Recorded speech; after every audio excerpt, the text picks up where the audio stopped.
وإذ ابتلى إبراهيم ربه بكلمات فأتمهن قال إني جاعلك للناس إماما আল্লাহ তাআলা হযরত ইব্রাহিমকে বললেন, ইব্রাহিম যাও তোমার পুত্র ইসমাইলকে, তোমাকে 90 বছর বয়সে, 90 বছর বয়সটা কি জুয়ান বয়স, তাগড়া বয়স? নো, নেবা 90 বছর বয়স, 95 বছর বয়স, এই লোকটারই বয়স তো 90 প্লাস। আল্লাহ তাআলার কুদরত, যেভাবে হেঁটে বেড়ায়, যেভাবে চলাফেরা করে, নামাজ পড়ে, এটা আল্লাহ তাআলার কুদরত। তাই ঠিক এই মুরব্বির থেকেও অনেকটা উস্কো সুস্কো চুল হয়ে গিয়েছিল, অনেক বড় বড় বিশাল বিশাল দাড়ি, পাক্কা দাড়ি, দাঁতগুলো পড়ে যাওয়ার মতো অবস্থা, হাঁটতে পারতো না। সেই সময়তেও আল্লাহ তাআলা কাকে দান করেছেন? একটা পুত্র সন্তানকে দান করেছেন।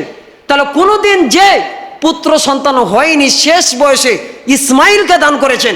সেই ইসমাইলকে আল্লাহ তাআলা কি বললেন? লালায়িত পুত্রকে আল্লাহ তাআলা বললেন কুরবানি দাও, ভালোবাসার বস্তুটাকে কুরবানি দাও। আর যেমনি কুরবানি দিতে রাজি হলেন, আল্লাহ তাআলা বললেন, ইব্রাহিম তোমাকে যতগুলো পরীক্ষা নেওয়া হয়েছিল সব পরীক্ষাতে তুমি গোল্ডেন এ প্লাস পেয়েছো। আর এই গোল্ডেন এ প্লাস পাওয়ার জন্য, এত সুন্দর করে পরীক্ষায় পাস করার জন্য তোমাকে একটা পুরস্কার দিতে চাই। কি পুরস্কার? আল্লাহ রাব্বুল আলামিন বললেন, ইন্নী জাইলুকা লিন-নাস ইমামা, গোটা মুসলিম সম্প্রদায়ের জন্য তোমাকে ইমাম বানিয়ে দিলাম, নেতা, লিডার বানিয়ে দিলেন। গোটা কার জন্য? মুসলিম সম্প্রদায়ের জন্য। কাকে লিডার করেছেন?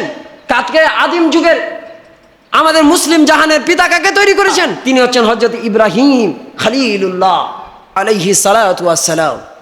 সুবহানাল্লাহি ওয়া বিহামদিহি।